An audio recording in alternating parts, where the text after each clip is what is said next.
హరే రామ్, అందరికీ good morning. ఇదేమి అని చూపిస్తా అందని చూడండి. ఇది వచ్చేసి చేను కూరకు అంటాము, పెద్ద గురగాకు అంటాము. దీంట్లో వచ్చేసి హై కాల్షియము ఐరన్ ఉంటుంది. అది ఈ సీజన్లో మాత్రమే దొరుకుతుంది, మళ్ళీ ఎప్పుడంటే అప్పుడే దొరకదు. ఈ సీజన్లో దొరుకుతూ ఉంది అంటే నేచర్ మనకి ఇస్తూ ఉంది, ఈ టైంలో తినండి తీసుకోండి అని మనకి ఒక నేచర్ ఇస్తూ ఉంది, ఒక ఇంటిమేషను.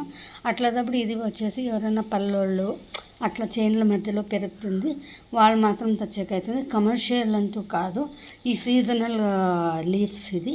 దీంట్లో నేను వచ్చేసి ఫ్రై చేస్తూ ఉన్నాను. ఆ ఫ్రై ఎట్లా చేయాలనేది దీంట్లో లింక్ పెడతాను, దాంట్లో అందరూ చూడండి. ఈ సీజన్లో ఈ చిక్కేది మాత్రం ఎవరు వదలొద్దండ. ఏమప్పా ఎంతోటు అనుకుంటా ఉండారా.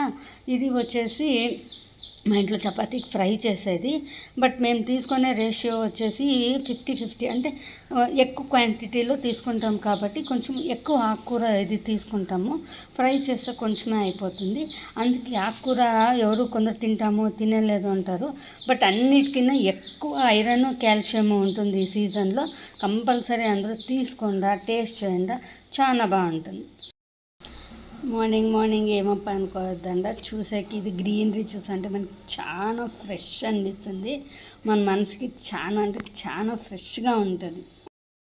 ఆకుకూర ఫ్రై ఎట్లా అనేది ఈ లింక్లో అటాచ్ చేసి ఉంటాను, అందరూ దాన్ని చూడండి.